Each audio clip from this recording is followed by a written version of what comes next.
Bonjour à tous, déjà merci pour l'invitation. Je vais m'essayer un exercice qui est particulièrement casse-gueule, donc vous allez être indulgents avec moi j'espère, parce que parler au nom d'un projet dont on n'est pas l'auteur c'est compliqué, mais alors parler au nom d'un projet dont David Dufresne est l'auteur, c'est encore plus compliqué. Donc je vais essayer de faire un petit digest en à peine 10 minutes de ce que David Dufresne nous présente comme une sorte de show pendant 3 heures, notamment il y a 10 jours, puisque ces quelques slides sont extraits d'un dossier, enfin d'un document qu'il a réalisé pour nous présenter For Mac Money et comment il avait pensé For Mac Money. Donc peut-être juste 2 mots pour me situer. Oui, on est 2 à gérer le blog documentaire, qui est un site d'actualité et d'analyse sur le documentaire et le webdoc, et puis de proche en proche des expériences interactives d'une manière générale, documentaire. Avec Cédric Mal, ça fait un peu plus de 3 ans qu'on fait ce travail-là. Et effectivement, on avait rencontré il y a presque 3 ans David Dufresne, déjà lui, sur Prison Valley. David Dufresne et le web documentaire, c'est un peu une histoire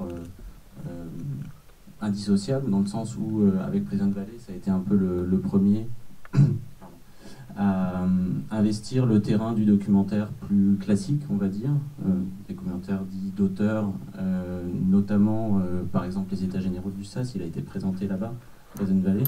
Donc, vous pouvez peut-être imaginer le type de réaction chimique que ça a pu produire, le web et le documentaire à l'USAS. Et déjà dans Prison Valley, il y avait quelques éléments qu'on retrouve de manière beaucoup plus forte, évidemment, dans For Mac Money, avec un aspect ludique, Gilles en parlait tout à l'heure, une gamification, même si là, évidemment, elle est pensée, en tout cas, elle est utilisée dans un propos documentaire et surtout dans une façon d'envisager le point de vue d'auteur et qu'est-ce qu'on propose comme expérience à l'internaute. Là, en l'occurrence, il ne s'agit pas tant, dans For Mac Money, qui est donc un jeu documentaire, il ne s'agit pas tant de jouer à l'enquêteur ou jouer à un journaliste qui irait à Fort McMurray, donc la vraie ville au Canada, pour aller enquêter, mais c'est davantage le fait d'être une sorte de citoyen d'une ville virtuelle, une ville virtuelle qui s'appellerait For Mac Money et qui serait finalement le double de Fort McMurray, la vraie ville. Donc une ville qui vit principalement grâce au sable bitumineux au Canada. Et For Mac Money, c'est la réplique de Fort McMurray sur le web. Et l'idée, c'est que les internautes se saisissent de cette ville. La baseline du projet, c'était imposer votre vision du monde, prenez le pouvoir, décidez.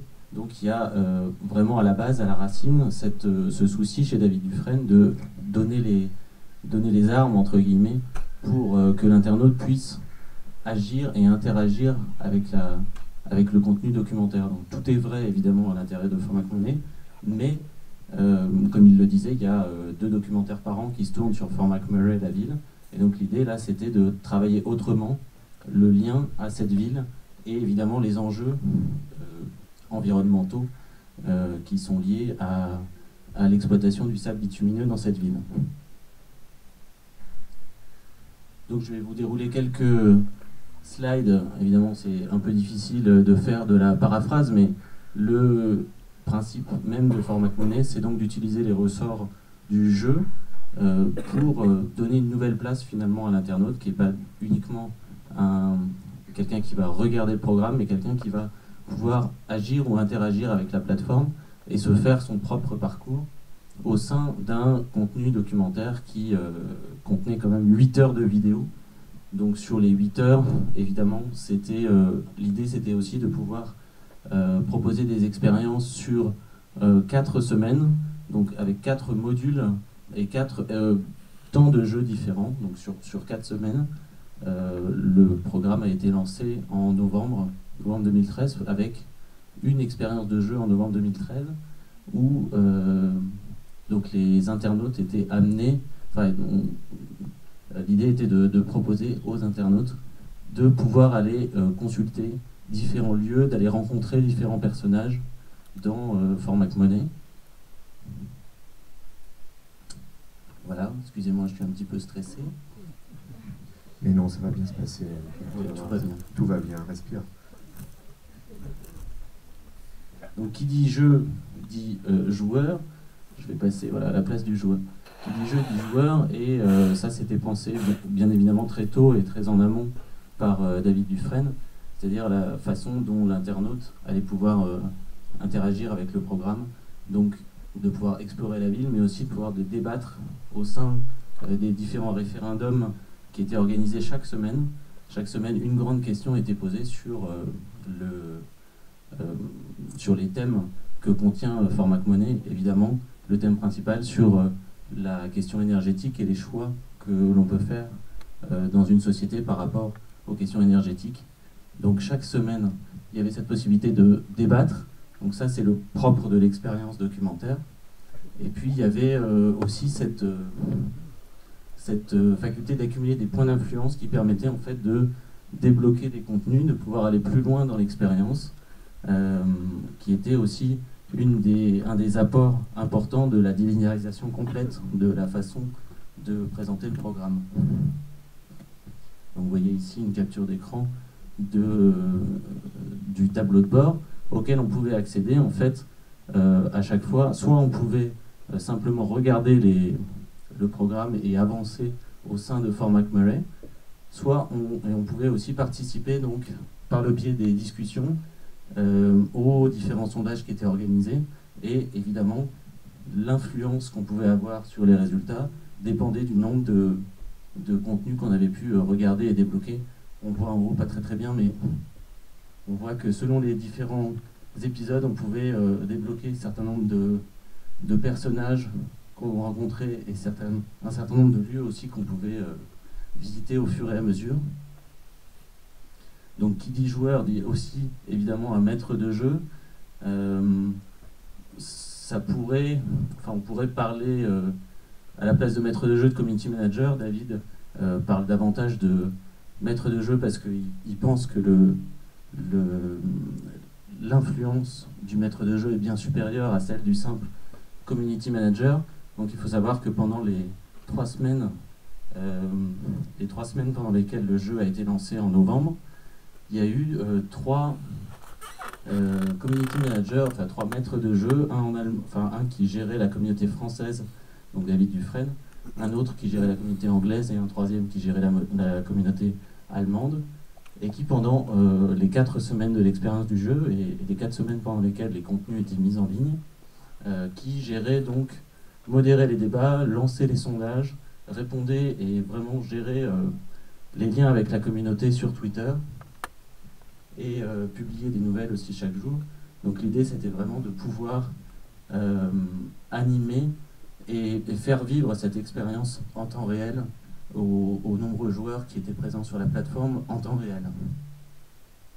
C'est vrai que pour avoir, je sais pas, juste un petit sondage, est-ce que qui a essayé de pratiquer Formac Monnaie?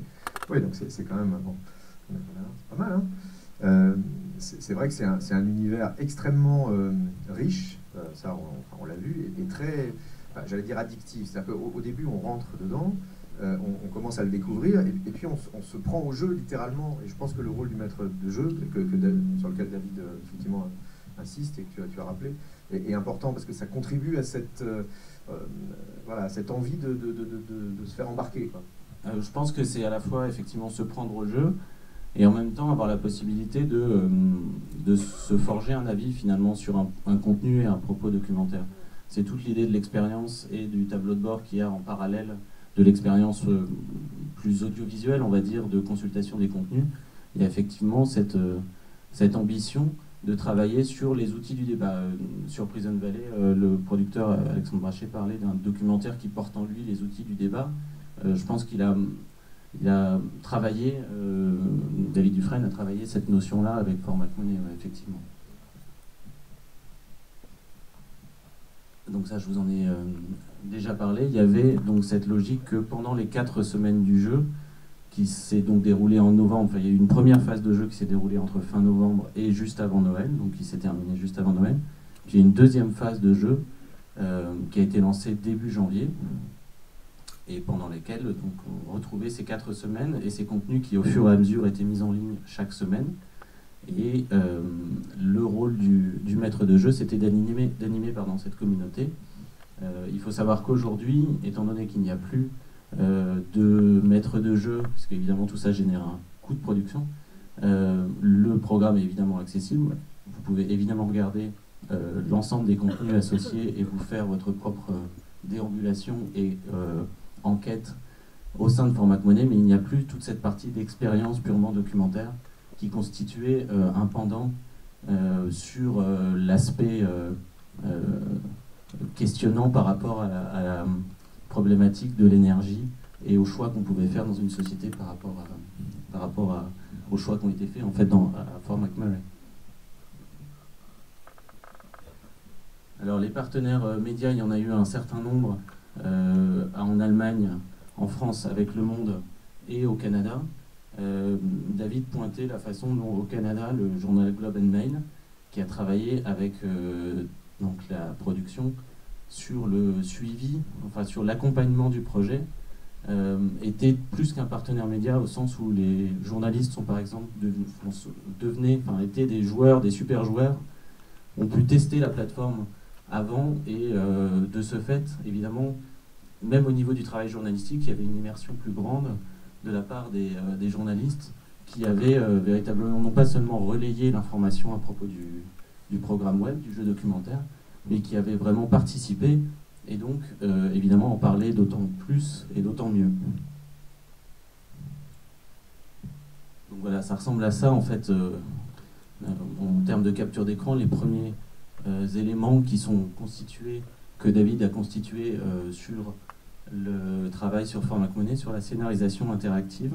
Donc il a travaillé avec 3 game designers, un game designer au Canada et 2 en France, sur cette logique de carte spatialisation de l'ensemble des contenus et de la façon dont on pouvait y accéder. Évidemment tout ça, c'est caché, c'est derrière, c'est on va dire le back-office de toute la construction derrière du jeu. Et puis comme on est dans un jeu, il y a des indices à cacher, il y a un véritable tournage spécifique en fait à mettre en place pour vraiment travailler sur la plateforme cette idée de jeu.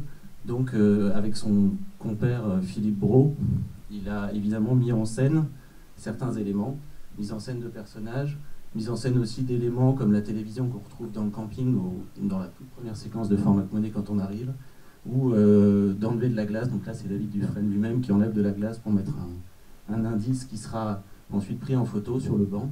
Et tout ça c'est des éléments de mise en scène, et c'est là où on voit que la logique du jeu impacte directement aussi sur le tournage. Je crois qu'il y a eu quoi, 120 heures de rush pour finalement 8 heures de vidéo disponible pendant voilà. Pour un spectateur qui souhaiterait 8 heures la totalité. pour qui voit l'ensemble du programme, avec aussi des logiques de, j'ai passé là-dessus, mais des logiques de face à face, c'est-à-dire de questions-réponses avec l'ensemble des personnages qu'on peut aller interroger, et la façon dont on les interroge et les questions qu'on choisit déterminent ce qu'on va pouvoir savoir, ce qu'ils vont pouvoir nous dire.